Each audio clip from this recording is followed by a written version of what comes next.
Good morning. It's Sunday, my first Sunday morning on Long Island in the Bahamas, and also the second night where I slept soundly through the night and arose at an early hour, ready to wake up. Still feel a little groggy, but no desire to lay down back in the bed and try to get more sleep. Able to recognize that my body has had enough and it's time to get up. And I'm so grateful. I haven't slept like this in years. Almost always I have sleep disturbances. And my nights have been falling into a good, deep sleep. So we know we are making progress through scuba diving and healing the PTSD portion of my brain. And as we do that, then there's an opportunity now to do other kinds of healing work. And I need to be just as willing to do that work as I am to dive into the ocean, because it's all connected for me. And so I was so grateful to hit that second night of sleep. I'll say, Kevin, I'm 50% better when it comes to PTSD. I'll give you that. I know you want to hear the 100%, but I'm not ready to say it to you yet. I know you think I'm a doubter, but I've gotten my hopes up in the past a lot for things and been let down, so I'm just trying to be cautious. But we've definitely identified that diving is very good for my brain and helps me to be able to rest. So that is good.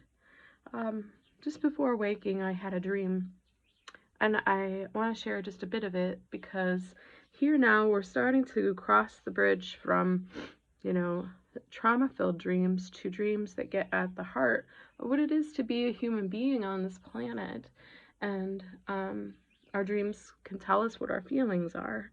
And in my dream, it was a very simple one, but I was dropping my 3-year-old son off at daycare, and it was a nighttime daycare. For some reason, I couldn't be with him. It was work, or maybe I just needed a break, but he was still kind of a baby. And I was really stressing about whether my son was going to be safe at this daycare, but then I knew that he was. But what I was really most sad about is to not sleep next to him. So with the PTSD that I've experienced, one of the realities has been that my son sleeps with me almost every night. Even when I lay him down in his room with his sister, or on the couch, he will find a way in the middle of the night to come lay next to me. And I chose this morning to, rather than bypass the opportunity to reflect on this dream, to begin a process of trying to recognize what is the feeling that's happening in this dream and start to call upon my higher power. So I said a little prayer to Jesus, but then I knew I was going to need to talk to our ultimate mother source about this. So I wrote it all down, journaling quite a bit, and then I asked, what do I think that mother that I encountered in Dean's Blue Hole would say in response to my dream? And I think what she would say is, "You are my child. You have my heart as a mother. It is right and proper that you miss your son. You two are still one flesh. The dream indicates just how much you care for your child that I chose for you through the process of life. He has much to offer you. He loves you on an unfathomable level. No man will ever love you as much as your son loves you. No man. You have drawn apart to find me and begin to restore your heart and mind. It has come with sacrifice. That has not escaped my attention. I see you," the mother says to me. "So cry, April, you must cry. It's the only way to get the toxins out." So I've been blowing my nose quite a bit. "I could still take these toxins from you, though the oceans are becoming more fragile. I could still take them from you. I love you with an unsurpassable love that I planted in you and in your son for you. Your son will be restored as you continue to restore yourself. I know that you long to see a whale and its calf. Perhaps this reminds you of the beauty of being a mother and nursing a child, and to hear the whale's secrets. What do you suppose now the whale would say to you, April? And I'm going to turn this away because I think you might all be getting tired of looking at my face. And you know, it's a bit vulnerable what I'm doing here, but it's good because I want people to understand that the work of healing is not just going for a dive and coming up radically better. It's a process. And so she asked me, the mother, what do you suppose the whale mother would say to you? This coming from the great mother of us all. And she said, I cannot tell you. It is hers to tell you, but try to guess. And I said to the mother voice that's in me, it said, I feel like if I met such a whale, I could be with her, and there would be a knowingness between the both of us. And I would be able to, with her sheer power, force of energy, allow myself to cry, a mother's cry. And she would cry with me. And I've been listening to some YouTube videos of the sounds of whales. And some of them remind me of what a cry might be like. Together we would cry under the sea. She would exude an energy bubble around us to protect us in our process of mourning. And we would cry and cry and cry. She would speak and sing, and I would do the same. For the job of a mother is a hard one indeed. There would be no rush. Her love and her power would be so strong that I could not possibly leave until I was done crying, which for me is hard. I usually like to cut the crying short and move on with the day. But with this whale, I would not be able to do so. And then when I felt tired, she and I would rest somewhere warm and safe, embraced and connected, definitely holding on to this whale, connected to our one mother of all. Her biggest gift would be to focus my grief and let it all out gently and hold space for me. And though I cannot imagine what would happen at the end of this, I think once we felt all the grief was gone, she'd return me to a place like the Blue Hole or wherever it was that I felt I could speak to the mother, and ask me to stay there with her until our mother restored our hearts.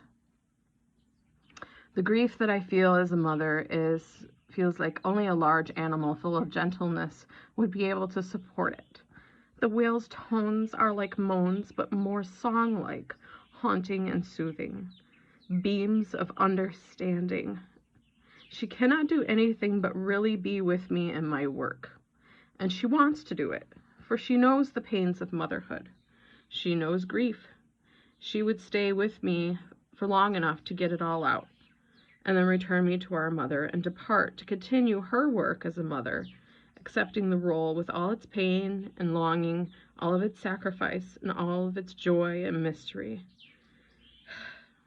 I did a little research on blue whales, and they have the mother whales have the largest mammary glands on Earth.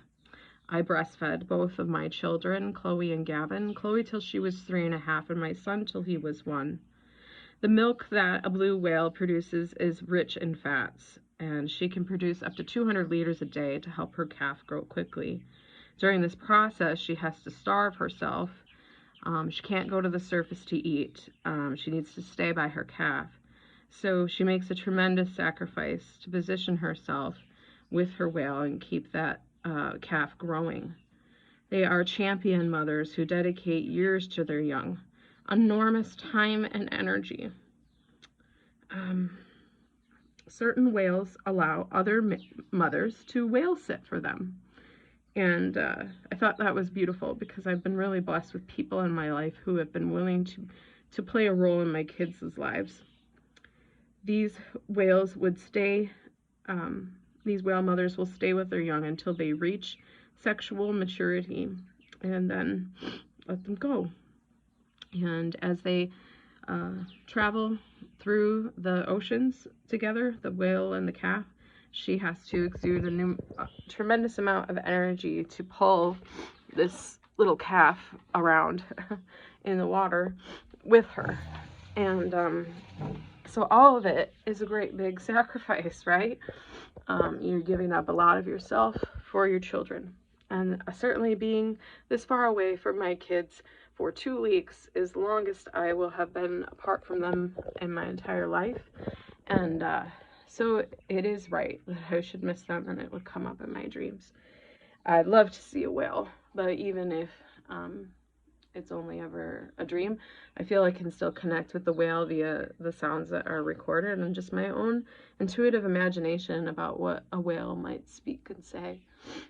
And so it would bless my heart to one day see a mother whale and her calf and understand that we share the burden of motherhood. It is work. It is hard work. And that it's okay to cry and grieve about the whole process of it, you know, to sacrifice so much and then one day let them go. And then that's what we're here to do. It's a mystery, and we don't know why it has to be the way it is. One piece of my journey is that I'm stopping asking why so much now. Why did these things have to happen? Why is this way, this way? When here, the more I scuba dive, the more the answer is, you're not going to get an answer to the why. And there really isn't one to share with you, and that's a mystery that doesn't exist for you right now. All you need to be doing is focusing on allowing healing to enter into your life. So that's an important transition, I think. And then I was talking with my biological father. So it was only in January that I discovered that the man who raised me was not my biological father. And that has been sort of an emotional process, but a good one too, because I've come to understand a little bit more about myself by getting to know my biological father. And one of the great things that he shared with me is that our ancestors were Great Lakes, the Great Lakes of Michigan, around Michigan. They were ship captains and divers, very accomplished. One of them was a boat racer and was written about in articles. And my grandfather on my biological father's side was a deep sea diver and took him deep sea diving, and they had a love for the ocean. So it's certainly of no surprise to him that I've fallen in love with the ocean. And you know, he shared that he likes to think that it's because that our ancestors perhaps are rooting us on.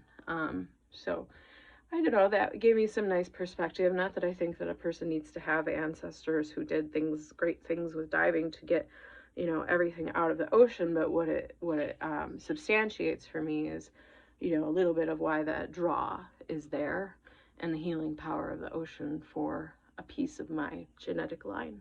So, and it makes me feel a sense of pride too, and a feeling of growing confidence that you could become the diver that you want to become.